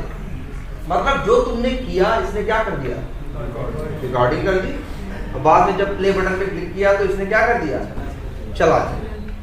अभी देखो एरर आई, नहीं कर पाया, तो यहाँ पे क्या आया, यहाँ पे रेड कलर से हो गया ना, क्योंकि ये काम नहीं कर पाया। अभी सही करेंगे तो कर देंगे। तो ये काम कर भी लेता है रिकॉर्डिंग करने के बाद। तुम्हारे जो स्टेप, तुम्हें कोड लिखने की ज़रूरत नहीं है, जो स्टेप्स है तुम बना दो, वो लिख देगा, और बाद में चलाओ तो चलाओ। सही है, आसान है ना। सेम ऐसे यूटीपी भी था, जो टेस्ट करना है मैनुअल टेस्टिंग। भाई कोई चीज़ तभी टेस्ट करने जाओगे ना जब उसको मैनुअली टेस्ट कर लिए रहोगे। तो जब ऑटोमेशन से करने जाओगे, बस उसको ऑटोमेट करोगे तो सारी चीज़ चलाओगे और तुम करते जाओगे, वो रिकॉर्ड करता जाएगा। बाद में स्टॉप कर देना, सेव कर दो, चला दो, चल जाएगा, है ना। देखो दिख रहा है कि नहीं आए, हमने रिकॉर्डिंग की स्टेप्स लिख दिए, बाद में ये प्ले बटन की पे प्रेस किया तो इसने प्ले कर दिया, है ना। और इसके बाद चला पाएगा नहीं चला पाएगा, कुछ देर इंतजार किया, जो भी गड़बड़ हो रहा हो, इसने एरर दे दिया कि हम नहीं चला पाएंगे, कुछ दिक्कत। अब लेकिन ये देख रहे हो रिकॉर्डिंग एंड प्लेबैक, इसे क्या बोलते हैं, रिकॉर्डिंग एंड प्लेबैक। और देख रहे हो यहाँ एक बटन दिख रही होगी, यहाँ पे ये स्टॉप की, इसे क्लिक कर दो तो क्या हो जाएगी चीजें, स्टॉप। इस इन टूल्स को बोला जाता है, इनके लिए वर्ड इस्तेमाल किया जाता है, रिकॉर्डिंग एंड प्लेबैक। कि कोई चीज टेस्ट करनी है तो एक बार रिकॉर्ड कर दो, जब जब टेस्ट करनी, भाई हर बार टेस्टिंग करोगे, हर बार टेस्ट करनी है तो हर बार ये प्ले करके टेस्टिंग करके रिजल्ट दे देंगे। सब कुछ आसान है ना। लेकिन देख रहे हो अभी दिक्कत आ गई तीसरी लाइन पे। हम कह रहे हैं रिकॉर्डिंग एंड प्लेबैक कर रहा है, लेकिन उल्टा पुल्टा कर देगा कई बार। तो एक ऐसे आदमी की जरूरत है जो इसमें घुस के इसको सही कर सके। अब जो घुस के सही करना जानता है तो वो कहेगा क्या ड्रामा करें, रिकॉर्डिंग का रिकॉर्डिंग करते हैं तो कई बार वो चीज़ें रिकॉर्ड कर लेता है जो नहीं करनी चाहिए, और वो नहीं करता जो करनी चाहिए। हम ये सब हटाओ, हम जानते हैं कैसे होता है, हम सीधे कोड कर देंगे और काम कर लेंगे। तो अक्सर धीरे धीरे शुरू में रिकॉर्डिंग एंड प्लेबैक करके भले आता है टीम में, लेकिन धीरे धीरे कुछ लोग सीख के एक्सपर्ट होके फिर वो कहते हैं भैया हम ऐसे ही काम करेंगे, रिकॉर्डिंग हटाओ, ये फालतू चीज। तो धीरे धीरे करके टेस्टर्स भी क्या करना शुरू कर दिए, कोड करना शुरू कर। और ये देखो इस तरह से यहाँ पे कुछ कोड लिखा गया है। अरे कोड को जरा ध्यान से देखो, लिखा क्या है, सबसे पहले क्या लिखा है? कमांड। दूसरा क्या लिखा है? टारगेट। और तीसरा क्या लिखा है? कमांड का मतलब क्या? काम, एक्शन, फंक्शन, वही तो कमांड हो गई। टारगेट का मतलब क्या हो गया? लक्ष्य। वो कमांड कहाँ परफॉर्म करनी है, वो कमांड कहाँ यूज करनी है, कहाँ करनी है। और तीसरी चीज वैल्यू। भाई किसी कमांड में वैल्यू की जरूरत होगी और किसी कमांड में वैल्यू की जरूरत नहीं है। तुमसे कहेंगे यूजर नेम टाइप करोगे, करो, तुम कहोगे भैया यूजर नेम तो बताओ। हम तुमसे कहेंगे क्लिक करो फलाने बटन पे, तुम पूछोगे कि भैया यूजर नेम बताओ कि पासवर्ड बताओ, नहीं मांगोगे कोई वैल्यू। लेकिन हम तुमसे कहेंगे जाओ जरा यार यहाँ पे फर्स्ट नेम डालो, फर्स्ट नेम वाली फील्ड में फर्स्ट नेम डालो, तुम कहोगे भैया फर्स्ट नेम तो बताओ, क्या डाले? कुछ भी डाल दे। लेकिन वैल्यू मांगोगे नहीं मांगोगे? तुमसे कहें कि भैया वहां क्लिक कर दो इस बटन पे, तुम पूछोगे क्या कि क्या यूजर नेम है, इसका क्या पासवर्ड है, तुम कहेगा क्या बकवास कर रहे हो। हम कह रहे हैं क्लिक कर रहे हो, क्लिक करो ना, तुमसे यूजर नेम और पासवर्ड क्यों मांग रहे हो? वहां से कोई जरूरत नहीं। लेकिन कहीं कुछ डालने की बात कर रहे हो तो कह रहा भैया जो ठीक है हम डाल तो देंगे, बता रहे हो आप वहां जाओ डालो, लेकिन क्या डाले पूछेगा ना, तो वही मांग रहा है क्या? वैल्यू। ये तीन की कॉलम दिख रहा है ना, ज्यादा कहानी तो नहीं दिख रही है। Command, target, value. जरा नाम पढ़ के देखो क्या लिखा है। क्लिक। क्लिक मतलब क्लिक जान रहे हो ना। टाइप, वही टाइप करते हो ना। ओपन, देखो ओपन शुरू में कर रहा था कि नहीं? तुम्हारा जो ब्राउजर था उसको ओपन कर रहा था कि नहीं? सेट विंडो साइज, जो ब्राउजर की साइज है वो सेट कर रहा था, कितना बड़ा खोले और कितना बड़ा ना खोले। हम यहाँ से कह रहे हैं बढ़ा दो, यहाँ नंबर चेंज कर दो, ब्राउजर और छोटा या बड़ा दिखेगा? यहाँ से हो जाएगा, बिल्कुल एकदम होगा। यहाँ से ऐसे नहीं वहाँ चेंज हो जाएगा, लेकिन यहाँ चेंज कर दो। मान लो मैं 1050 लिख दें 1350, 575 लिख दें 875 ना। नहीं वहां तो बिल्कुल, यहाँ देखो, यहाँ पे नहीं, यहाँ पे देखो ध्यान से देखो, यहाँ क्लिक कर रहे हैं तो यहाँ एक्चुअली यहाँ नहीं दिख रहे हैं इसमें कमांड, टारगेट, वैल्यू। जो वहाँ यही है, जब रिकॉर्डिंग किए थे तो यहाँ भी आया था और यहाँ भी, यहाँ से बदलोगे वहाँ बदल जाएगा। अब चला के देखो, ब्राउजर बड़ा खुला कि नहीं? तो ठीक है। तो तीन चीज है, कमांड है, कमांड ये बताता है कि करना क्या है, टारगेट ये बताता है कि कहां करना है, और वैल्यू ये बताता है उस काम को करने में अगर कोई वैल्यू चाहिए तो वो वैल्यू हमको दो। जैसे देखो ओपन में सिर्फ ओपन करना है, कहां करना है ये थोड़ी बताना यार, सिस्टम में तो ओपन होगा, इसलिए कुछ बोलने की जरूरत नहीं। लेकिन तुम एक कमांड और यूज कर रहे हो, सेट विंडो साइज, कि विंडो कितनी बड़ी खुले और कितनी बड़ी नहीं, बताओगे ना यार कितनी बड़ी खुले। हम वही नंबर कम ज्यादा कर रहे हैं तो छोटा खुले चाहे बड़ा। तीसरा क्या है? क्लिक। तीसरा क्या है? क्लिक। और क्लिक में ये क्या है? कमांड। अब फिर तुम्हें बताना पड़ेगा ना क्लिक कहाँ करना है। पेज पे तो जब भी खुलता है पेज तो 100 चीजें हैं ना यार, कहाँ क्लिक कर दे बताओ? कहीं क्लिक कर दे? कहीं भी नहीं ना, जहां कह रहे हो वहीं करो ना। तो ये बताना पड़ेगा ना कहाँ क्लिक करना है। ये वो जगह है, ये वो इंफॉर्मेशन है जो बताती है कि क्लिक कहाँ करना है और कहाँ नहीं करना है। भले तुमको लिख रहा होगी CSS फलाना फलाना दिमागा लिख जाए, कोई बहुत बड़ी बात नहीं लिखी, अभी आगे बताएंगे समझ में आ जाएगा। लेकिन ये मान के चलो ये एड्रेस है कि किस बटन, किस लिंक, किसकी बात कर रहे हो, किसकी बात नहीं कर रहे, ये समझ लें। ये बता रहा है किस फील्ड पे क्लिक करना चाहते हो, किस बटन पे, या कहाँ क्लिक क्या करना चाहते हो ये। और तीसरा क्या है? वैल्यू। वैल्यू है भैया खाली, क्लिक करने में कोई वैल्यू नहीं। चौथे लाइन में क्या लिखा है? टाइप, कि करना क्या है? टाइप। काम क्या है? टाइप। एक्शन, फंक्शन, मेथड, समझो इसी को। टारगेट कहाँ करना है? तो भैया बताया कि यहाँ करना है। और टाइप क्या करना है? तो भैया abcd@xyz. नहीं कर पा रहा है, कोई दिक्कत है, वो तो देखेंगे तो सही हो जाएगी। लेकिन अगर वैसे दिक्कत नहीं, दूसरा कोई एप्लीकेशन ट्राई करो तो शायद दिक्कत ना। अभी हमने फ्लिपकार्ट पे रिकॉर्डिंग की है, चाहे तो ये स्टेप्स डिलीट भी कर सकते हैं। कैसे?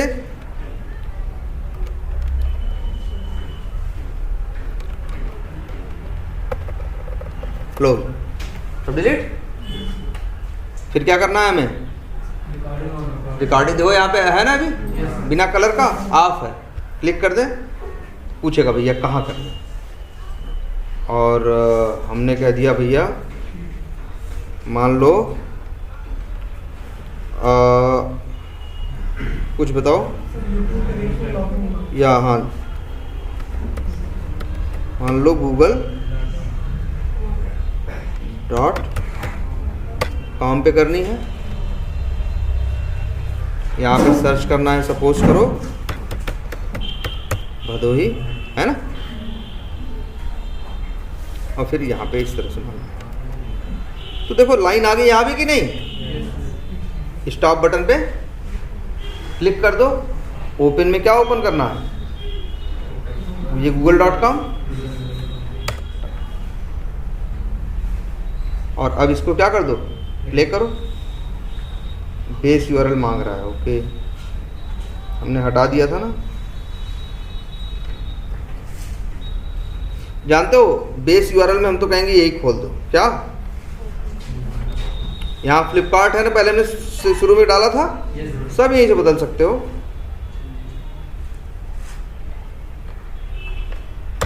जब गूगल वहां बता रखे हो, अब रन करो।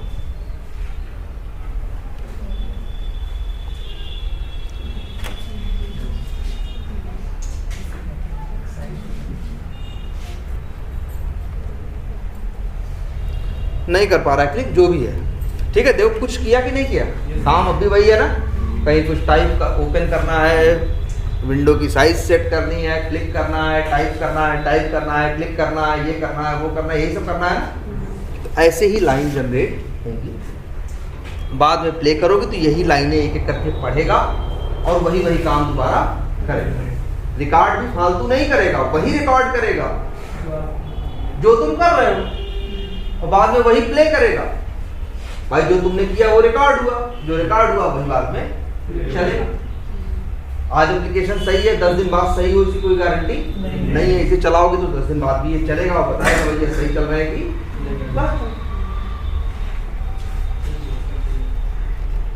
ये देखो सर्च कर, सब चल रहा है तो सब कुछ हरा हरा दिख रहा है। फेल हो जाए तो चीजें क्या हो जाती हैं ना। तो ये इस तरह से ऑटोमेशन टूल्स थे मार्केट में। सेलेनियम ऐसा है, QTP भी ऐसे ही था। QTP ज़्यादा अच्छा था उस टाइम, हम लोग शुरू में QTP पे ही काम किया था। उसमें मेनली QTP की अच्छी बात थी कि वो आई पे चल रहा था और मार्केट में 80% आई चल रहा था। तो भले इतना महंगा था, 8-10 लाख रुपए एक सिस्टम के लिए चाहिए होता। एक प्रोजेक्ट में डालना है तो 40-50 लाख रुपए पहले ऐसे उनको पे करो, टेस्टिंग करनी है तो पहले उनको लाइसेंस का दे दो, तब आगे टेस्टिंग स्टार्ट करो। वो जो सैलरी लेंगे, जो उनकी बिलिंग रेट है, वो जो यूज करने वाले हैं उनका बिलिंग रेट अलग है। शुरू में ऐसा ही था, वो भी ऐसे ही करता, रिकॉर्डिंग और प्ले। लेकिन जब लोग यूज करना शुरू किए तो लोग समझ गए कि ये रिकॉर्डिंग हमको बेवकूफ बनाने के लिए देते हैं, रिकॉर्डिंग की जरूरत है नहीं भैया, ज्यादा आसान है, ज्यादा बढ़िया है, खुद से हम कोड कर लेंगे। क्या हम कर नहीं सकते क्या यहाँ पे कोड? जैसे ये टाइप, यहाँ देखो, यहाँ है ना टाइप, चौथी लाइन यहाँ सेलेक्टेड है ना, तो यहाँ चौथी लाइन डिटेल आ रही है ना।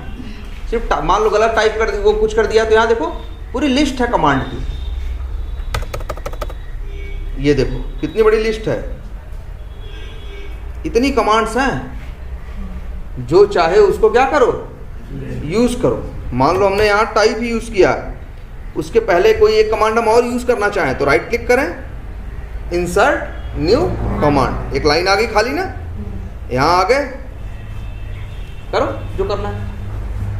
मान लो टाइप से पहले हमें क्या करना है, मतलब कुछ भी करना हो, मान लो टाइप ही हमें करना है, पहले क्या टाइप करना है, टारगेट भी मान लो यही दे दें, इक्वल्स टू क्यू, और वैल्यू दे दें क्या, लो एक लाइन और आ गई कि नहीं आ गई। तो लोग बोले भैया हम टाइप कर लेंगे, रिकॉर्डिंग का बेकार की बात है, हम नहीं करेंगे। और लेकिन फिर टूल चलने लगे, लोग यूज करने लगे, भाई फायदा तो कर ही रहा है। रिग्रेशन जो मैनुअली कर रहे थे ये ऑटोमेशन से कर रहा है, इसलिए अच्छा तो है ही। अच्छा ये कभी सोचा यहाँ क्या ये ओपन है, ये है, ये है, ये है, ये सब कमांड है ना, हम यूज कर रहे हैं, क्या इन शब्दों में इतनी ताकत है?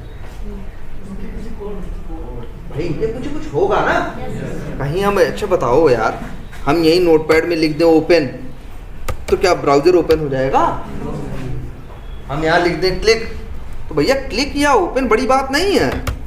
क्लिक नाम के फंक्शन या मेथड कहीं बने और उनका नाम क्लिक रखा गया है, यहाँ उनको क्या किया जा रहा है? कॉल किया जा रहा है। या तो हम खुद से कॉल कर लें या तो रिकॉर्डिंग करें, खुद कॉल हो जाएगा, लेकिन कहीं ना कहीं पीछे कोड लिखा हुआ है। ये जो कमांड्स तुम्हें दिख रही हैं, हर कमांड का ये तो नाम है ना। तुम तो कॉल से मेथड है, कहीं यूज करना तो मेथड का नाम कॉल करते हो ना, पूरा 10 लाइन थोड़ी कॉल कर लेते हो।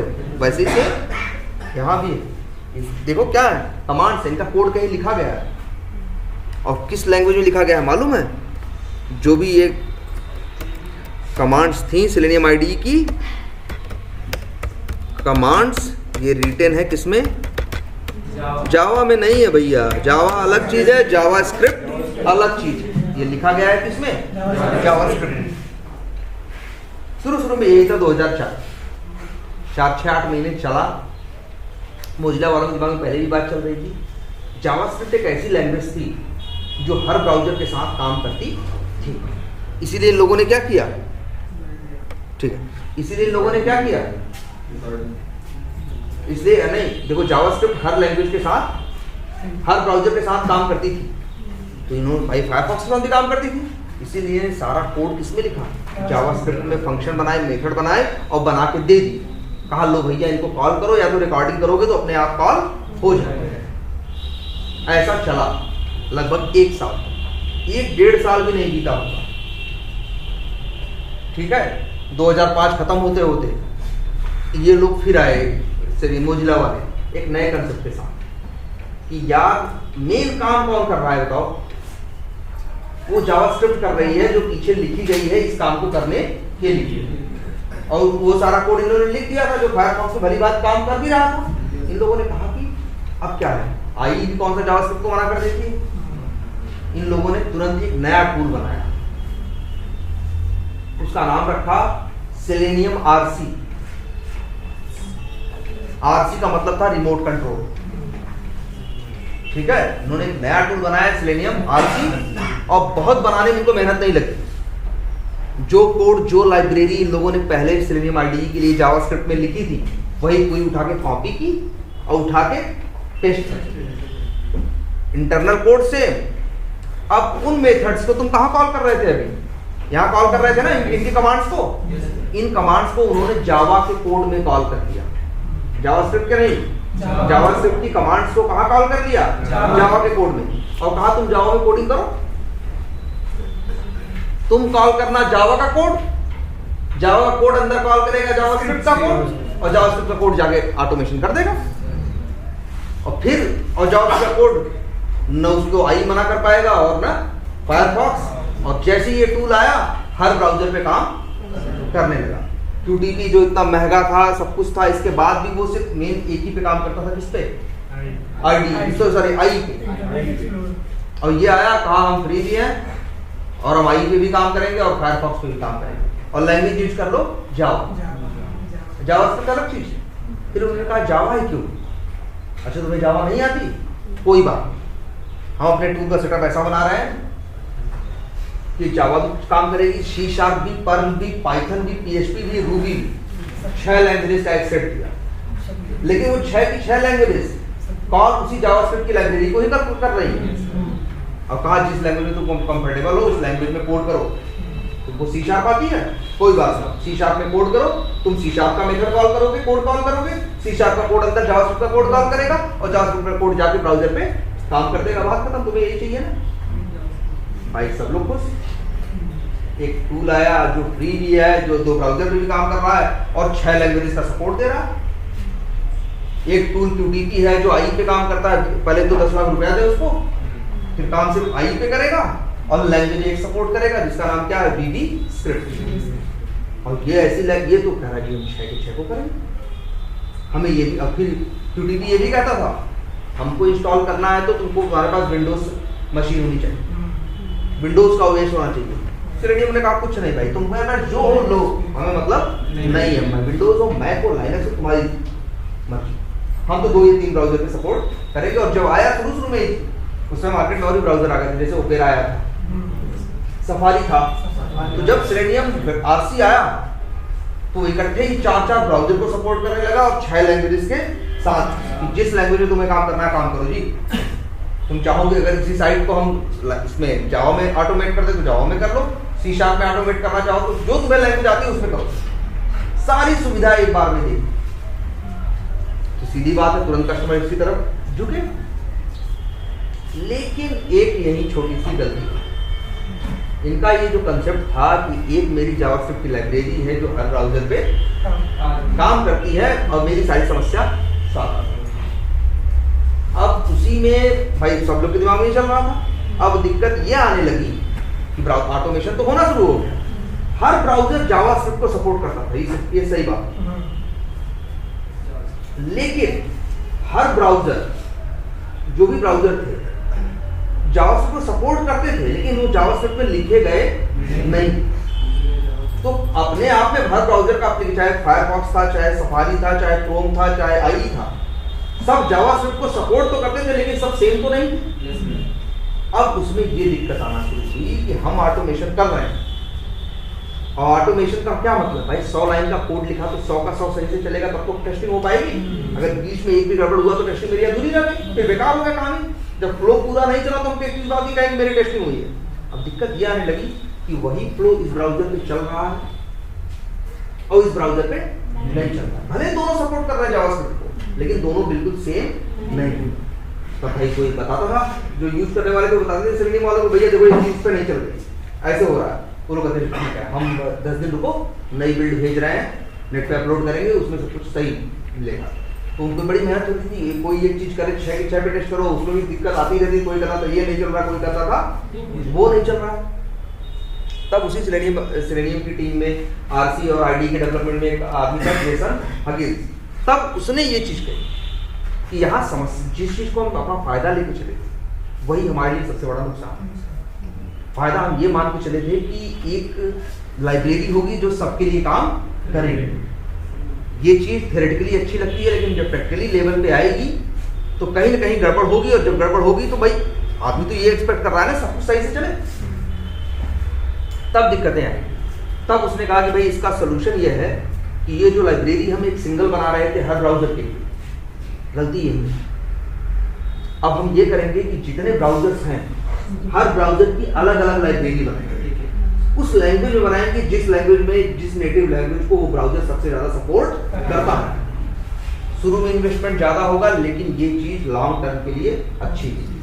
सोचो 2005-6 में सेलेनियम आरसी आया, 2008 में उनको लोगों को लग गया कि ये फिजिबल सोल्यूशन नहीं है। लोगों ने इस्तेमाल भी किया, लोग भी परेशान होने लगे, और वो लोगों ने 2008 में इस चीज को भांप लिया। तब जेसन हगिल ने कहा तो भाई फिर उनको, तब इन्होंने अपना एक प्रोटोटाइप बना के दिया, सिर्फ फायरफॉक्स में एक लाइब्रेरी बना कि ये फायरफॉक्स में चल रही है, और ऐसे ही हम अलग अलग लाइब्रेरी बनाएंगे। तब एक ऑर्गेनाइजेशन है आपके थॉटवर्क्स, और ये लोग हैं, इन लोग थॉटवर्क्स आरसी में थे डेवलपर। थॉटवर्क्स गूगल ने भी फिर क्या किया, इस प्रोजेक्ट को क्या किया, फाइनेंस किया। तब इसके ऊपर काम होना स्टार्ट। 2009 की फरवरी में पहली सेलेनियम वेब ड्राइवर की मार्केट में ये आई कि भाई एक डेमो वर्जन है जिसको यूज करना है, एक बीटा वर्जन है जिसको यूज करना है, थोड़ा बहुत लेके यूज करो। धीरे धीरे लोग यूज करने लगे, 4 से 8 महीने बीता, तब तक एक लाइब्रेरी, एक ब्राउजर की और लाइब्रेरी बना दी। साल 1.5 साल बीतते 3-4-5 ब्राउजर्स की अलग अलग लाइब्रेरी बना दी और नेट पे डाल दी। कहीं भाई जिसको यूज करना है, इस्तेमाल करना है, लो इसको लोग इस्तेमाल करना शुरू किए। पहले जैसी दिक्कतें खत्म हो चुकी थी, उनके लिए भी आसान थी। मेरी कोई चीज क्रोम पे नहीं चल रही है तो हम बताएंगे ना मेरी क्रोम पे नहीं चल रही, तो उस लाइब्रेरी में सही करके लाइब्रेरी अगले वर्जन में भेजेंगे। अभी क्या होता था, हम कहते थे क्रोम पे नहीं चल रही, अगर वो क्रोम के लिए लाइब्रेरी तो एक ही थी, अगर क्रोम के लिए उस लाइब्रेरी को सही करें तो हो सकता है फायरफॉक्स से आई के लिए वो काम करना बंद कर दे। ये सारी झंझटें खत्म हो गई इस कंसेप्ट के साथ। फिर धीरे धीरे सिर्फ मार्केट में सेलेनियम ही आना स्टार्ट प्रॉब्लम 2012-13 आते आते मार्केट में फिर सेलेनियम ठीक ठाक यूज होने लगा और इसका इन लोगों ने नाम क्या रखा, सेलेनियम वेब ड्राइवर। तो 3 variant, selenium ID, selenium RC और सेलेनियम वेब ड्राइवर। अब जो चल रहा है मार्केट में वो क्या चल रहा है, सेलेनियम वेब ड्राइवर। इन लोगों ने हर ब्राउजर की अलग लाइब्रेरी बनाई और उन लाइब्रेरीज को कॉल करने का ऑप्शन 6 लैंग्वेजेस में दिया कि तुम जिस लैंग्वेज में तुम्हें आता कोड करना उस लैंग्वेज में तुम हमारी लाइब्रेरी को क्या करो, यूज। सब कुछ सही से चल रहा। धीरे धीरे करके मार्केट QTP का डाउन होता चला गया और सेलेनियम का बढ़ता चला गया। QTP न के बराबर, एक टाइम का ऑटोमेशन में सिर्फ QTP थी, अब न के बराबर है और जहां भी देखो हर जगह क्या है, सिर्फ सेलेनियम वेब ड्राइवर। और जब सेलेनियम आरसी था तो उसको बोलते थे ये लोग सेलेनियम 1.0, मतलब 1.0। जीरो को देखो अक्सर ओ वर्ड यूज करें। हाँ, और जब सेलेनियम वेब ड्राइवर आया तो इसका नाम रखा गया सेलेनियम वेब ड्राइवर, इसको कहा गया सेलेनियम 2.0। फिर इसके वर्जन आने शुरू हो गए। भाई देखो यही तो है, सेलेनियम के वर्जन चेंज होते रहते हैं। आप 15 दिन पे देखोगे, 20 दिन पे, 25 दिन पे नया वर्जन आ जाएगा। तो जैसे सेलेनियम का पहले वर्जन था, पहले 2.1, 2, 3, 4, 5, 6 ऐसे ऐसे करके 2.53 तक आया। और 5.3 में भी ऐसा होता था कि 5.3 के अंदर भी 2-3 वर्जन है, तो 2.53.1, 0.2, 0.3 इस तरह से वर्जन आते रहे और 2017-18 तक ऐसा है। फिर इन लोगों ने कहा, और सब कुछ सही था, बस हर की लाइब्रेरी बना रखी थी, ये लोग मैनेज कर रहे थे और सब कुछ पूरी दुनिया में ऑटोमेशन फ्री ऑफ कॉस्ट अच्छे से चलने लगा वेब एप्लीकेशन के लिए। बाद में भाई ऑटोमेशन ही किसका कर रहे थे, आई का, फायरफॉक्स का। और फायरफॉक्स तो मान लो क्लोजली इनके साथ इन्वॉल्व था, लेकिन क्रोम भी था, कई ब्राउजर मार्केट में ना। तो इन ब्राउजर वालों ने कहा कि आपने बहुत अच्छा काम किया, इतनी मेहनत की, सब कुछ किया, आपने हमारे लिए लाइब्रेरी लिखी और अपने मैनेज कर रहे हो, आप मत परेशान हो। ये जो लाइब्रेरी आप लिखे हो ये हमें दो, हमारा ही टूल है ना, हमने लाइब्रेरी बना, आपने लाइब्रेरी उसके लिए बना ली, चलो ये लाइब्रेरी हम मैनेज करेंगे और ऑटोमेशन अब और अच्छा होगा। भाई आई पे एप्लीकेशन बनेंगे, फिर आई पे लोग कस्टमर यूज करेंगे, तो आई पे सही से टेस्ट होना भी जरूरी है ना। तो ब्राउजर वालों ने खुद ही कहा, कंपनी से, माइक्रोसॉफ्ट खुद आया पिक्चर में, गूगल आया, सब आया, उन लोगों ने कहा भैया अपनी लाइब्रेरी हम लोग तुम्हें खुद बना के दे रहे हैं, या जो तुम्हारी लाइब्रेरी बनी है तुम झूठ मूठ के बंदे लगा के परेशान हो रहे हो, मत परेशान हो, वो सब हम लोग अब देख लेंगे। और अब फिर आया सेलेनियम 3.0, जब लाइब्रेरी मैनेज करने लगी उन ऑर्गेनाइजेशन ने खुद, जिनके वो ब्राउजर्स थे, तो ऑटोमेशन और ज्यादा स्टेबल और ज्यादा। भाई देखो तुमने वो तुम्हारी वो चीज है, उसको करने के लिए हमने लाइब्रेरी बनाई है, हम सही है, सब कुछ सही कर रहे हैं, लेकिन एक बार तुम्हारी चीजें तुम ज्यादा अच्छा जानते हो ना। अगर इसी लाइब्रेरी का मैनेजमेंट तुम अपने हाथ में ले लोगे तो ज्यादा बेहतर करोगे हमसे। सेलेनियम वैसे भी एक ओपन सोर्स प्रोजेक्ट था, उसको तो दिक्कत है नहीं कि तुम ले लोगे, मेरा कुछ ले लोगे, भाई फ्री तो है दुनिया के लिए, चाहते हो तो ले जाओ। और फिर धीरे धीरे करके क्या होगा, अब सेलेनियम 3.0 2-3 साल से चल रहा है। सेलेनियम 2.0 और 3.0 में यूज करने के हिसाब से कोई फर्क नहीं। जो सेलेनियम 2 यूज कर रहा था उसको सेलेनियम 3 यूज करने में कुछ भी फर्क नहीं महसूस हुआ, लेकिन अंदर अंदर बहुत फर्क आया। जो पीछे का बैकएंड था उसमें चेंजेस आए, जो लाइब्रेरीज थी उनके मैनेजमेंट ही बदल गया। पहले कहाँ सारा सब कुछ देख रहा था कौन, सेलेनियम वाला है इनका, गूगल और थॉटवर्क्स का। अब लोगों ने अपनी अपनी हिस्से की जिम्मेदारी हर ब्राउजर में ले ली और सब में फ्री ऑफ कॉस्ट, न किसी ने किसी को पैसा दिया है इसमें, न किसी ने किसी से पैसा लिया है। लेकिन हम लोग इनको यूज कर रहे हैं, कंपनी यूज कर रही है फ्री ऑफ कॉस्ट। लेकिन हाँ, हम इससे कोई सोल्यूशन बनाए, किसी को कुछ ऑटोमेट करके, तो ये फ्री थोड़ी ना, हमसे टाइम लोगे तो हम चार्ज करेंगे, है ना। लेकिन थॉटवर्क्स क्या फायदा हुआ, जिसने सेलेनियम आरसी में सबसे ज्यादा रोल थॉटवर्क्स का था, सारा प्लान ही थॉटवर्क्स का था।